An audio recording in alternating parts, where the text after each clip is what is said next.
All right. Welcome back, everyone. Today's topic, whatever this is, I'm about to be shown. Balls showing me a video. I really want you to focus on the mindset that this guy puts forth. Focus on the mindset he puts forth. Oh yeah. Okay. I want to turn that down for post editing. Okay. Let's. Maybe not mute it. Seeing pints of milk, I physically can't look at cheese. It sends like shivers down my spine. Looking at milk. Looking at milk Milk, cheese, anything dairy. sends shivers down his. Why milk? Isn't that like used to like nurture young? But I think the the idea of taking from an animal is what turns vegans off from that sort of thing. From cheese, from milk. So okay, so to vegans then, Taking the milk from a cow, a goat, or whatever is stealing.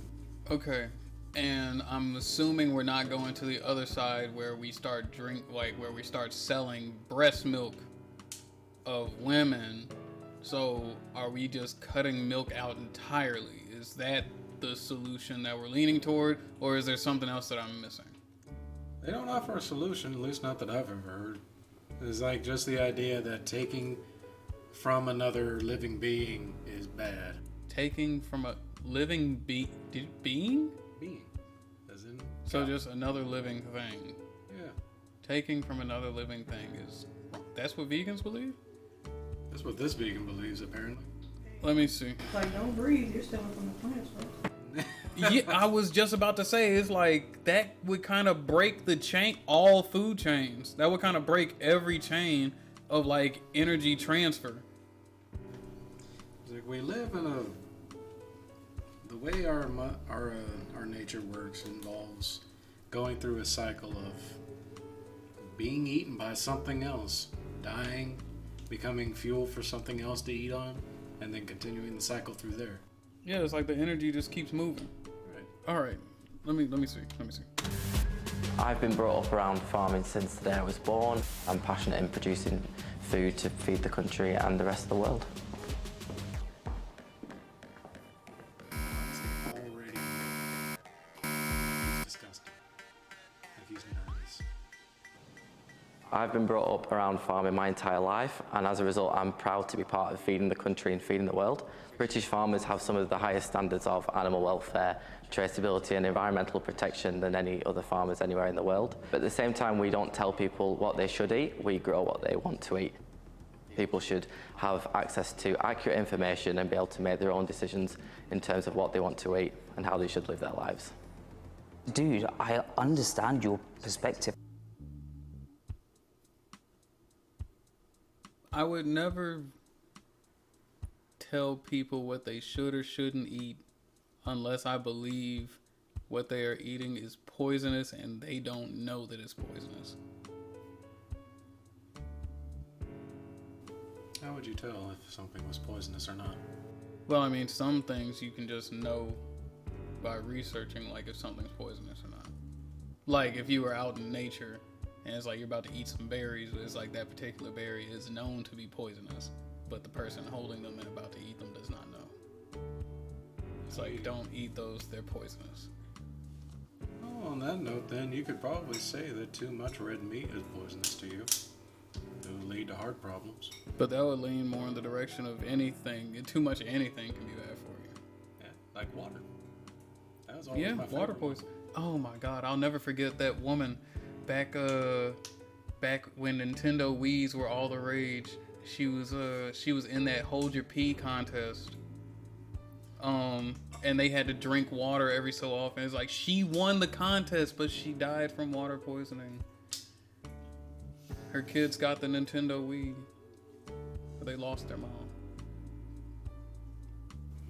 That's sad. Oh, absolutely. But no, it's like I wouldn't. It's like I have to. It's like I don't see any reason of telling people what they should and shouldn't eat unless it's like if they are fully well aware of the decline in their health from what they're consuming, then it's like then the bets are off. You're good to go. It's like you can't make anyone eat or not eat anything. So you shouldn't enforce what you think could help someone else. I stop at making them aware of the information. Because at that point, it becomes a choice. It's like the choice is still completely on you. The choice is yours. It's like, just in case you didn't notice, A, B, C, D, E, F, G. It's like, for your consideration, at least keep this in mind. Right. And some people would say, it's like, oh, I actually didn't know that. That doesn't necessarily make them change up what they're doing, but it's like, okay, just as long as you're aware, so it, like, you know, you can at least keep that on you. It's like, I hate watching people stumble when they didn't know any better. Shoot, watching them stumble when they did know better ain't much better. See what happens when you come up against someone who is just dead set on trying to change the way you view food or change what you eat just because they believe that what you're eating is poison.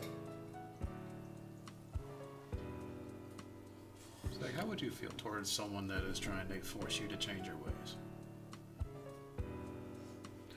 I would still hear what they're saying, but if I myself can find holes in what they're saying, like it's not dead set, it's like not dead, it's not set in stone, the stuff that they're trying to say is gonna happen, then it's like, it's still completely up to me. Now finding some like some new facts and like some new stuff like this definitely leads to this. It's like, oh, okay, I learned something new. I might want to switch it up a little bit. But if it's off of frivolous stuff, like how you feel or just based on how you view something, I'm about to go eat whatever you don't want me to right now.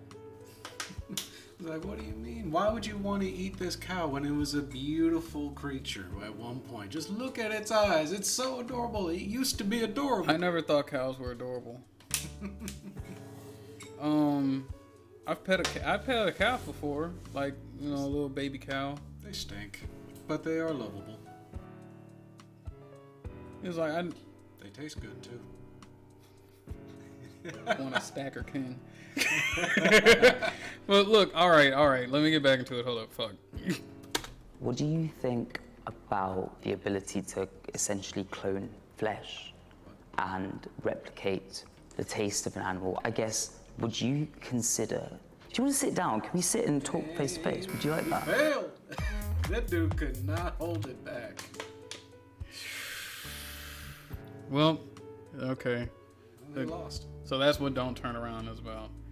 He's like, okay. It's like, how well can you hold back your own ideology to let someone else speak their mind? That seems what this is all about. At least this challenge, I mean. It shouldn't be that hard, but I know it's like, look. All right, it shouldn't be that hard, but that's only if you've practiced taking your head out of your own ass. And a lot of people don't practice that. Some get stuck. About like the people who turn their ideology into something that's more above them, something that they just like have full faith in, something. Yeah, like you just you're really feeling yourself, and then it's like you just have yourself fully convinced. It's like, this is the way, the truth, the light. And if no one else agrees with me, then they're all the enemy, and I have to convert them To those lost in the night. That's what the ropes was about. That's what the ropes was about. It was about an old head walking up on a young one that was coming up, and trying to tell him, it's like, I got the answer. It's like, to those lost in the night, it gets deeper. And then the young one turns right back around. It's like, to those blinded by the light, it gets deeper. It's like, so in either direction. It's like you have to keep your mind open, even though you think you found the answer. Everybody is still discovering things and finding things. Some things you potentially haven't heard about or considered. You gotta keep your mind open despite how sure you are that you found the answer. Otherwise, you shut yourself off. The world is still ever changing around you. You gotta catch the wave. That'd be a good plug for your song. Ba-dum-dum. All right, let me stop. Hold on. All right. So he lost the challenge. Let me see. I feel great about losing the challenge. I'd like to continue the conversation though, if you're okay with that. I'm completely happy to do that. Let me get another chair. Do you want to sit down? I'm Josh, by the way. Josh. Nice to meet you. No, to sit on that one. When I shook his hand, I could feel the suffering that those animals have had to endure.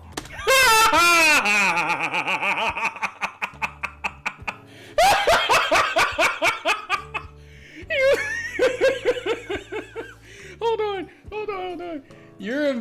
You've invited him to have the conversation. It's like, oh my God, I just can't wait to shake a devil's hand. It's like, Jesus Christ. You can feel animals.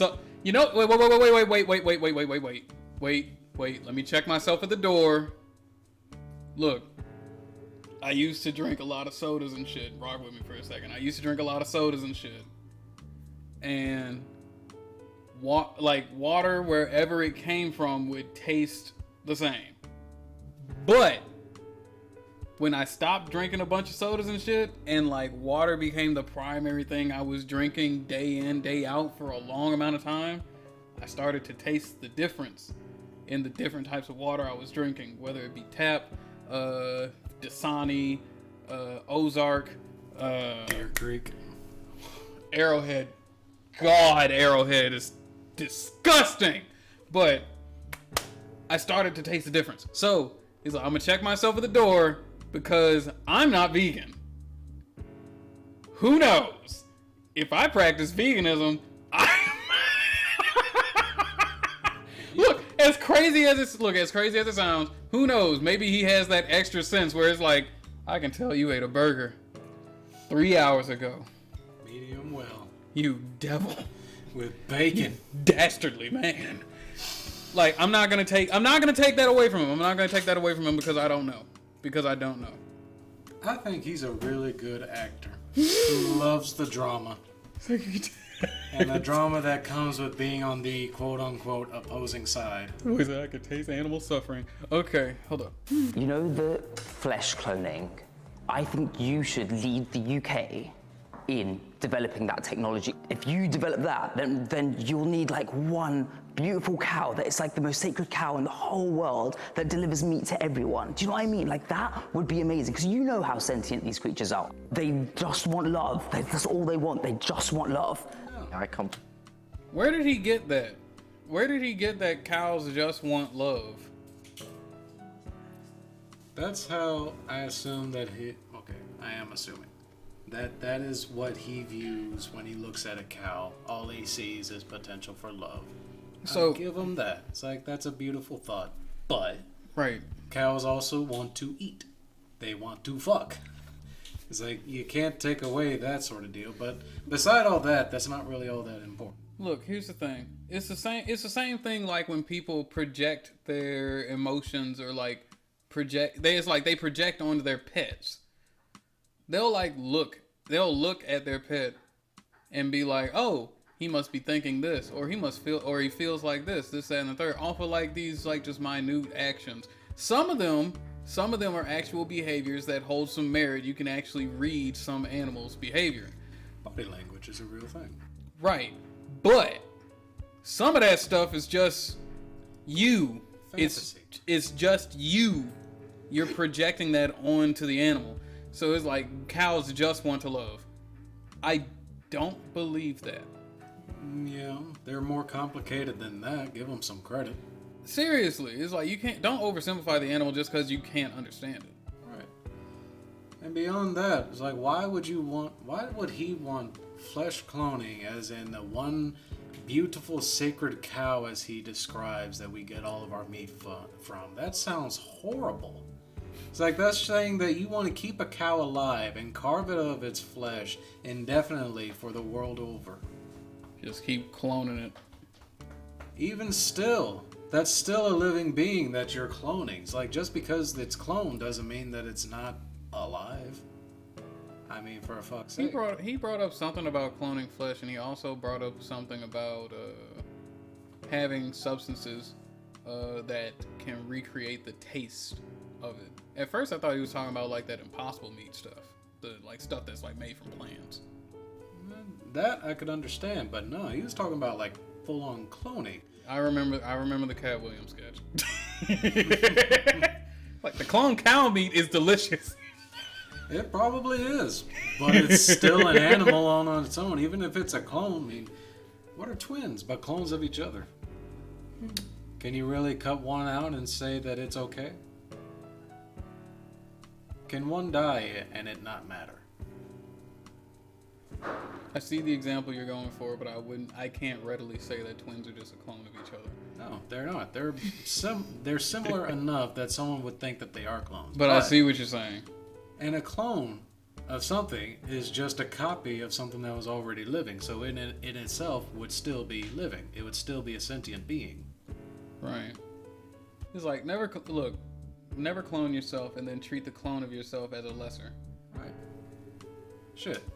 They had a Black Mirror episode where something similar like that happened. The lady went to some facility and got her personality downloaded and put into like a chip-sized deal.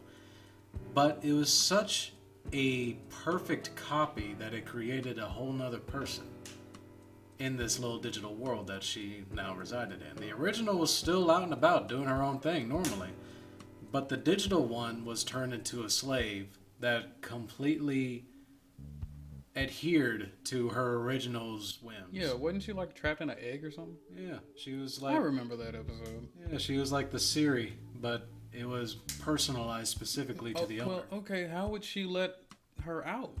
She doesn't. She's stuck there. No, exactly. It's like, okay, so in that example, I would be like, okay, how do you refrain from treating that one as a lesser? It's like You don't see... Well, at least from what I saw, both the owner and the one that was conditioning the digital version, both treated her like she was an object. Wait, I remember that because when she was in the egg, it's like time moved differently. It did. So it's like, she didn't feel hunger. She didn't need to shit. She was a prisoner in the digital world, left to do nothing but adhere to her owner's whim, or she'll be left with nothing to do for years. Yeah, it's like you'll just be out of pocket for years, but it's like not to the other person. See, no, I can't fuck with that. No, it's like the hyperbolic time chamber in an egg. I can't do that. No, that's terrible. Right. Is the owner fully aware that that's going on though? I don't remember the episode that well.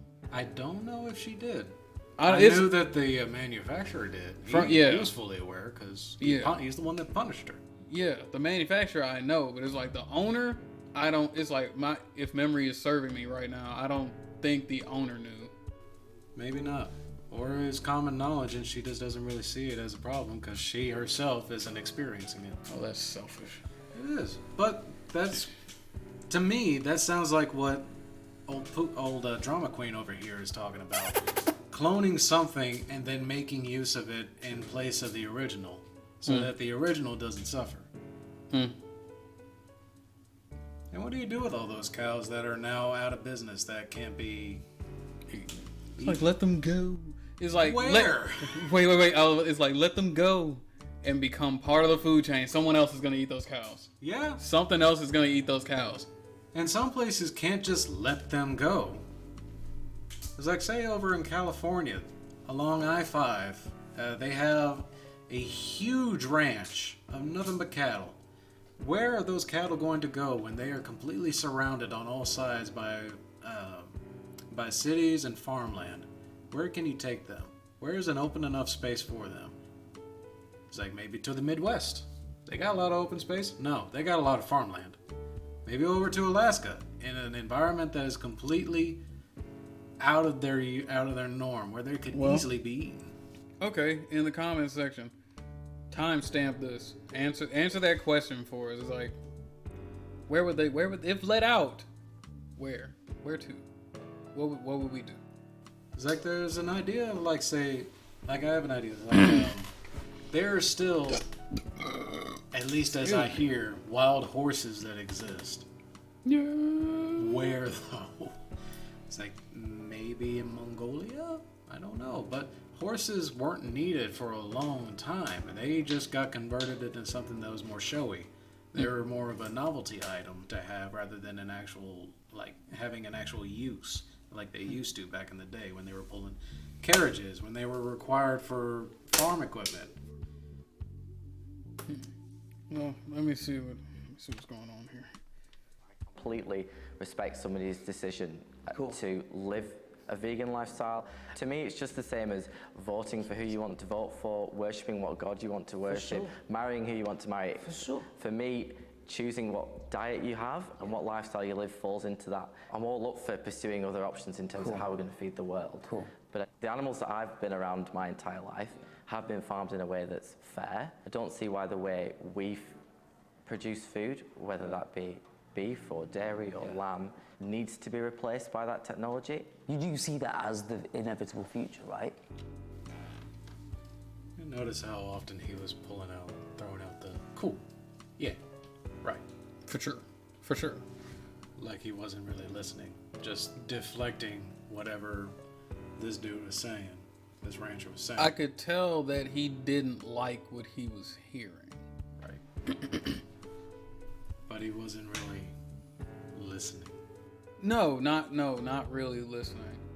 It's like, I would actually have more questions for the farmer if I was there and actually listening, because it's like some of that stuff is like he made those statements, but it's like I would want to go into that more before actually trying to move the conversation forward.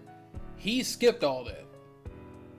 He's trying to move it forward with the question that he just asked, saying you do know that is the inevitable future, which is kind of like just a way of just broad stroking everything the farmer just said out the window and basically saying it's like, you better get right because it's coming.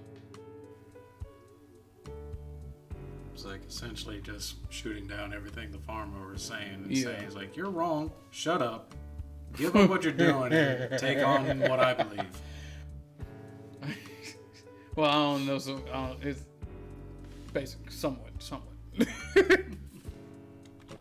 Personally, no. I can see it could be, but I can't read. I don't have a crystal ball, so I can't see what the future. I have a looks crystal like. ball. I know what the future If you is. say,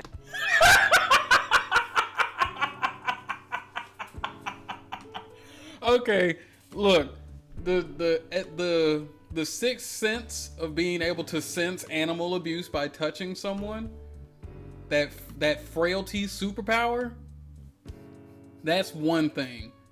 But to say that you have a crystal ball and you can see the future, now I'm starting to look at you a little sideways, and I'm trying to see, it's like, okay, what's going on in your head? It's like, what is your agenda? What is your goal? Like, This boy said, I have a crystal ball. Hold on, let me hear about the ball. then that's the future, then I'll have to take your word for it. Cool. Obviously, Nick has a crystal ball that he can use to see into the future. I don't have that talent. I'm excited to see if you can read the future, because I certainly can't. Okay. You can't. You eat meat. It's a vegan thing. It's a superpower thing. I'm not meaning, I don't mean to, look, hold up. I don't mean to laugh at him like this. but he is so disingenuous right now and feeling so very narcissistic. Okay, wait. Genuine question to any vegan that manages to make it to this video.